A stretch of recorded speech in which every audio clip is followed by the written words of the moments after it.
Verdade. Na igreja. É por isso que muitas vezes as pessoas, por mais que elas se declarem seculares, ateístas, não sei o quê, sempre ela vai tentar suprir isso de alguma forma, né? Buscar essa resposta, essa necessidade transcendental que Deus colocou no íntimo dela, ela vai tentar responder isso de alguma maneira, né? E por isso que acaba caindo em contradição, né? Muitas vezes a pessoa, ela utiliza o próprio ateísmo como fé dela, né? Como uma fé religiosa mesmo, né? O ateísmo. E aí, não tem... Ou cai nessas práticas aí de astrologia, superstições as mais diversas aí, New Age, né? Sempre vem à tona essas coisas, né? E tem várias, passa debaixo da escada, né? Caiu, sei lá, visita homem quando caiu o garfo, né? O pessoal tem um monte dessas crendices na cultura brasileira. E é curioso, porque a gente vem de um século XX que mais se falou sobre a morte de Deus, né? Essa presunção da autonomia humana, a gente não precisa... quanto mais o Ocidente se tornar científico, capitalista, menos a gente vai precisar de religião. Então, Deus vai se tornar uma coisa descartável. E ao mesmo tempo, você vê que não consegue romper com isso, porque tá dentro do ser humano isso. Não tem como se livrar disso. Esse anseio vai sempre existir. Por mais que o cara tente, né, camuflar, enterrar, ele não vai conseguir se desvencilhar. Ele é religioso. A Bíblia fala que ele é essencialmente religioso. Sim. Tanto que Paulo, em Romanos 1, fala, ou você crê em Deus, ou você cai na idolatria. Aí você vai deificar matéria, qualquer outra coisa. Não tem como. O cara vai tentar, mas não consegue suprir. E é curioso que até mesmo, a gente fala no Brasil, né? Mas quando a gente começa a perceber até mesmo as sociedades, países mais desenvolvidos, né? Países ricos, você olha para o Japão, né? Para os Estados Unidos, para a Suíça, mesmo nesses lugares... Há práticas também idólatras, práticas de superstição, né? Nesses lugares. No Japão, então, nem se fale, né? Para quem costuma consumir, né, conteúdo de lá, entretenimento, a gente percebe com facilidade isso daí, né?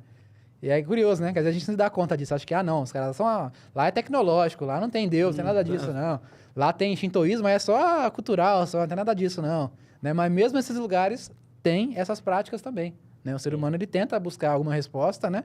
E quando não encontra, muitas vezes, né? Índices altíssimos de... Não sei nem se pode falar no YouTube, né? Auto-churrascamento, né? Não sei se pode falar aquele termo, né? Se derruba a live, né? A live não, o programa. Suicídio. É, esse mesmo. E acontece isso. Na Suíça também, né? Sim. Tem muito suicídio, tem eutanásia, né? Sim. E aí acontece essas coisas. Ou a pessoa tenta encontrar resposta no esoterismo, nessas práticas aí, ou acaba não encontrando e aí tira a própria vida. Sim. Perde a razão de viver. Levi, na sua visão, tudo isso é uma grande cegueira ou, no fundo, existe um orgulho para não reconhecer Jesus Cristo, porque a gente teve a revelação divina e isso parece que é gritante, né, aos nossos olhos. Como que você vê isso? Está muito entrelaçado, né, o orgulho... Eu vejo as pessoas cegadas pelo Deus dessa era, fala, né? Cegou-lhes o entendimento, mas, ao mesmo tempo, o ser humano é caído, né? Então, o orgulho vai sempre estar presente, que é, segundo alguns teólogos, o pior problema do ser humano, né? Porque os outros vícios...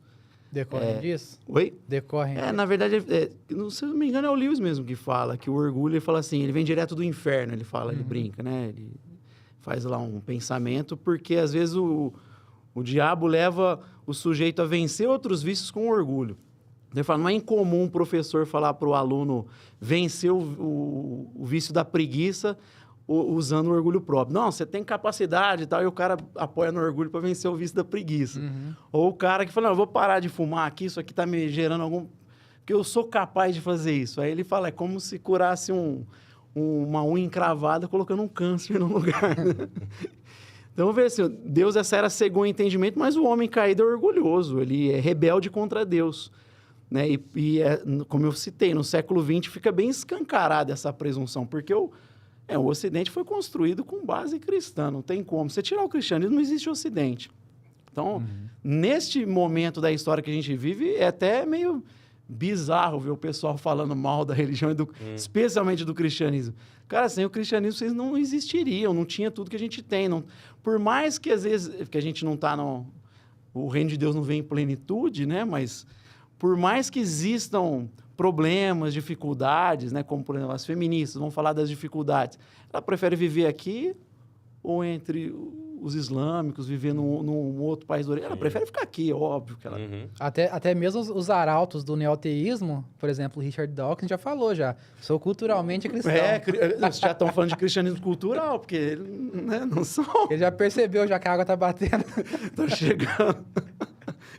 Tá chegando, já tá apertando. Então, assim, ninguém é bobo. Eles sabem a importância do cristianismo. E aí até o Richard Dawkins fala isso, mas para a própria ciência moderna. Os primeiros cientistas eram cristãos.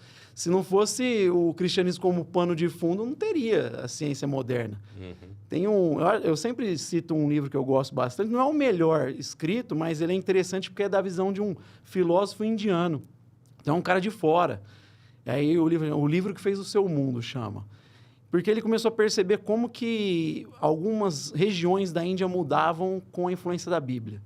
Então, lá como tem a cultura dos Dalits, né, aquela coisa toda, ele falou que onde a Bíblia chegava, mudava a visão de dignidade humana. E aí ele começou a meditar e ele escreve esse livro falando assim, o Ocidente está se afastando daquilo que trouxe dignidade humana, daquilo que trouxe progresso científico, daquilo que trouxe tudo de bom, né, liberdade. Ele vai citando várias coisas lá. Por exemplo, a inclusão de deficientes, cegos, surdos. Sempre começou com um cristão. Um cara lá e outros missionários levaram para evangelizar e acabaram, de certa forma, incluindo, consequentemente, essas pessoas.